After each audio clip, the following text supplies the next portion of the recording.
Welcome to my channel. আপনাদেরকে জানাই আমার চ্যানেলে স্বাগত।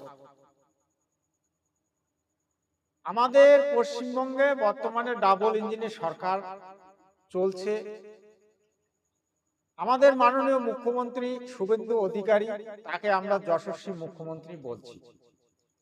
বাংলা নতুন ইতিহাস গড়তে চলেছে, বাংলা বিকাশ করতে চলেছে, বাংলায় শিল্প কলকারখানা হতে চলেছে, বাংলায় শিক্ষা প্রতিষ্ঠান হতে চলেছে, ডক্টর ইঞ্জিনিয়ারিং কলেজ হতে চলেছে। সর্বস্তরের ডেভেলপ বাংলায় এবার হবে। তো আমাদের মাননীয় মুখ্যমন্ত্রী তিনি কিন্তু সেগুলো সম্পর্কে আজকে বিশাল বক্তৃতা দিয়েছেন, আপনারা শুনবেন। যারা এই রাজ্যে বিনিয়োগ করতে চান, ল্যান্ড কোনো সমস্যা হবে না। আমরা ডাইরেক্ট ল্যান্ড পারচেজ স্কিমে আমরা আপনাদের ল্যান্ড পারচেজ করে হ্যান্ডওভার করব।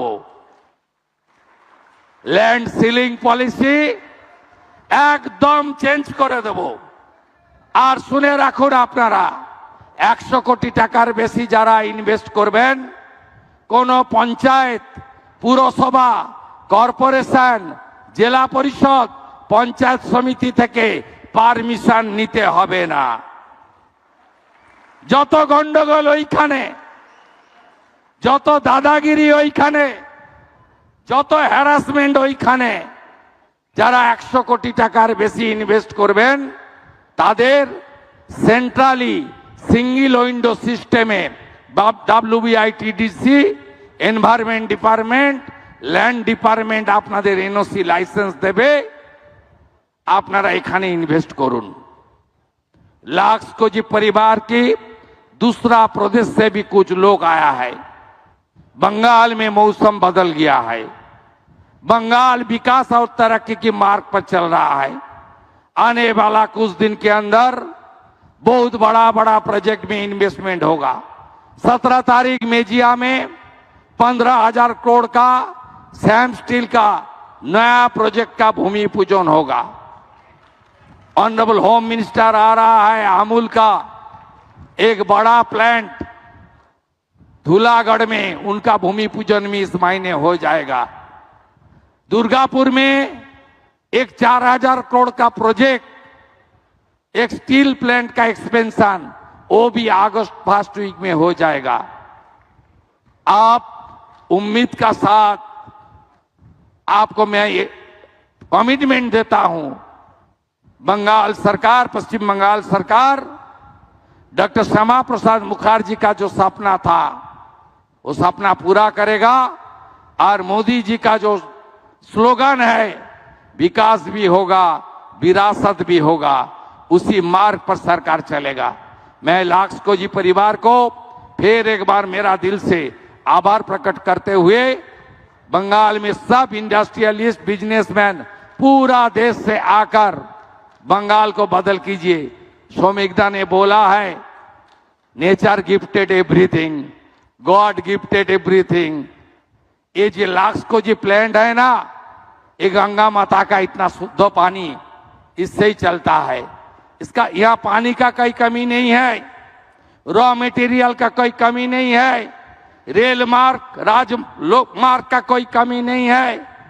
आने वाला दिन में नया एयरपोर्ट बन रहा है कल्याणी में, कोलाईकुंडा हासीपारा में एयरपोर्ट और ऑपरेशनल हो जाएगा। बालूरघाट, मालदा, पुरुलिया में नया एयरपोर्ट बन जाएगा। दादन पात्रोबाड़ और कुल्पी साउथ 24 में नया सी पोर्ट बन जाएगा। और डाउन कुनी से लुधियाना तक एक फ्रेट कॉरिडोर रेल बना रहा है। और सिलीगुड़ी से कलकत्ता एयरपोर्ट तक नेताजी मार्ग NH बना रहा है। बंगाल में विकास और काम होगा। मोदी जी का गारंटी पूरा करने का काम ये भाजपा सरकार करेगा। इसका साथ मैं सबको नमस्कार करते हुए मेरा भाषण यही खत्म करता हूं। अच्छा रहिए, सही सलामत रहिए। भारत माता की वंदे वंदे वंदे, जय हिंद। এবার আসি আমি ব্যাখ্যায়। আমাদের মাননীয় মুখ্যমন্ত্রী শুভেন্দু অধিকারী এবং এই যে শুভেন্দু সরকার এই পশ্চিমবঙ্গের যে ডেভেলপ, সেই ডেভেলপটাকে অগ্রগতি দিচ্ছে। পশ্চিমবঙ্গকে নতুন পশ্চিমবঙ্গ তৈরি করার জন্য এই সরকারের সব থেকে বড় ভূমিকা। 34 বছর 35 বছর যেটাই বলুন, আর এদিকে 15 বছর, 35 আর 15 কত হবে? প্রায় 30-40 বছর। তো এই যে 40 বছর আমরা কিন্তু অনেক কিছু হারিয়েছি। বামফ্রন্টের আমলে আমরা কি দেখলাম? শিল্প কলকারখানাকে বাংলা থেকে মুছে দেওয়া হলো। তার বদলে কি করা হলো?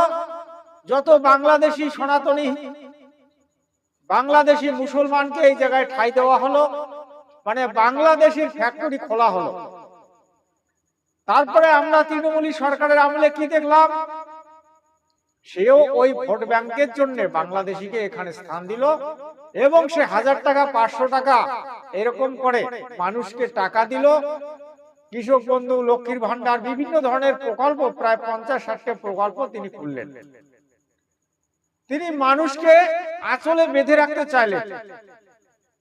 আর তার যে ভাইপো, সে দুর্নীতিতে নাম্বার 1 হয়ে উঠলেন।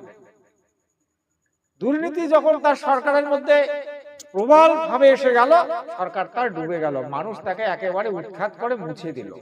এবার এলো ডাবল ইঞ্জিনের সরকার। এই সরকারের মূল লক্ষ্য হচ্ছে পশ্চিমবঙ্গকে সোনার বাংলা গড়ে তোলা। যে সমস্ত বেকুব, যে সমস্ত চুতিয়া, যে সমস্ত বোকা এই সরকারের বিরোধিতা করছে, তাদের মতো পাগল ছাগল আমি মনে।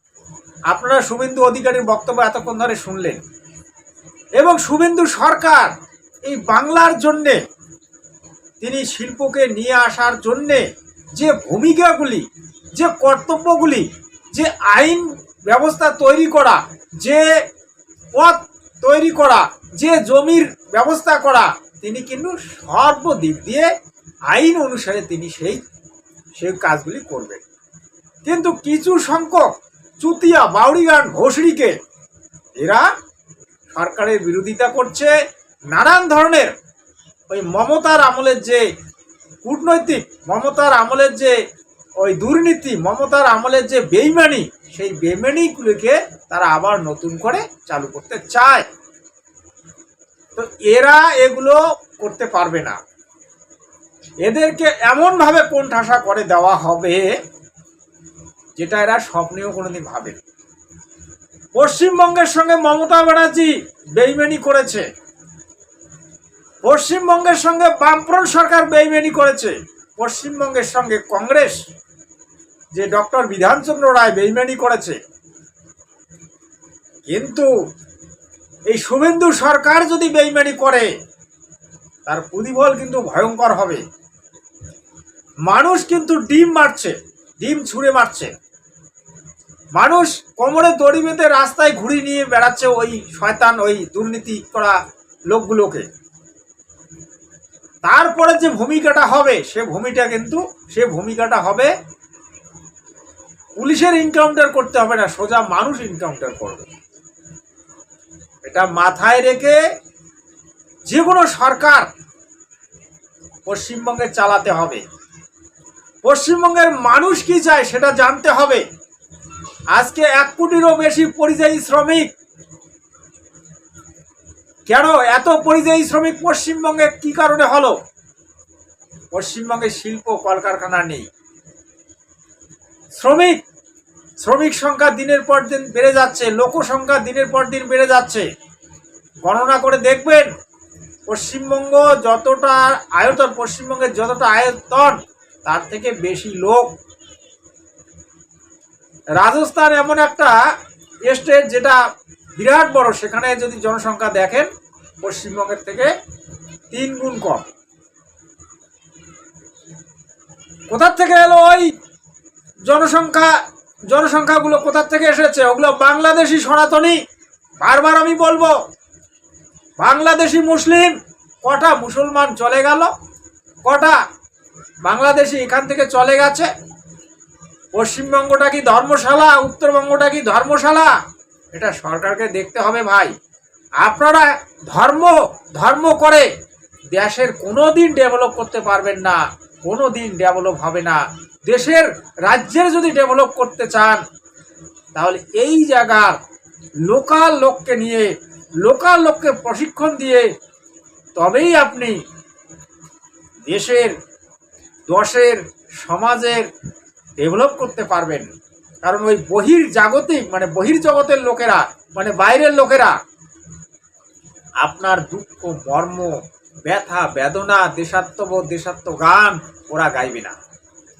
ওরা যখনই এখানে বিপদে পড়বে এখানকার সয় সম্পত্তি বিক্রি করে আবার বাংলাদেশে চলে যাবে, পাকিস্তানে চলে যাবে।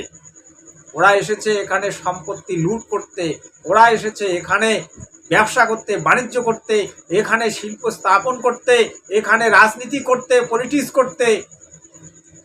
আমরা যারা ভূমিপুত্র, যারা লোকাল, আমরা আজকে দিশেহারা, পথহারা। তাই সরকারের প্রতি আমি দৃষ্টি আকর্ষণ করে হাত জোর করে প্রার্থনা করব, বাংলাদেশি আসা টোটালে বন্ধ করুন, পাকিস্তানি আসা বন্ধ করুন, নেপালি আসা বন্ধ করুন। নইলে এই পশ্চিমবঙ্গ একটা অ্যাটম বম তৈরি হচ্ছে, যে অ্যাটম বম কোনো সরকারে থামাতে পারবে না। জায়গায় জায়গায় অ্যাটম বম পড়বে আর খালি দাঙ্গা হাঙ্গামা, হই হল্লার, মারপিট চলতে থাকবে, কেউ বন্ধ করতে পারবে না। তাই হাত জোর করে প্রার্থনা করছি, আপনারা বাইরের লোকদেরকে পশ্চিমবঙ্গে আর ঠাঁই দেবেন না, ভোট ব্যাংকের রাজনীতি করবেন না, বিশেষ করে উত্তরবঙ্গটাকে ভিখারি বানাবেন না। আমি রাজবংশী তপশিলি জাতির সন্তান, আমি রাজবংশীর দুঃখ বুঝি, উত্তরবঙ্গের মানুষের দুঃখ বুঝি। উত্তরবঙ্গের মানুষ সব থেকে বেশি পরিযায়ী শ্রমিক, যার জন্য কথাগুলি বলতে আমি বাধ্য হচ্ছি। উত্তরবঙ্গে কি আছে? না আছে কোনো শিল্প কলকারখানা, না আছে কোনো রকম সেরকম শিক্ষা প্রতিষ্ঠান, না আছে কোনো কিছুরই কোনো ব্যবস্থা নেই সেরকম ভাবে। উত্তরবঙ্গের মানুষ সব থেকে বাইরে খেটে কাজকর্ম করে খাচ্ছে। তার জন্য আপনারা কি করছেন? আমি যে কোনো সরকারে আসুক, শুভেন্দু সরকার আসুক বা আরো অন্য সরকারে আসুক, তাদের কাছে হাত জোর করে প্রার্থনা করব, কমসে কম উত্তরবঙ্গের জন্য কিছু করুন। এই বলে আজকের খবর আমি এখানে শেষ করছি। জয় হিন্দ, বন্দে মাতরম, রাজবংশী জিন্দাবাদ, উত্তরবঙ্গ জিন্দাবাদ, পশ্চিমবঙ্গ জিন্দাবাদ, বন্দে মাতরম।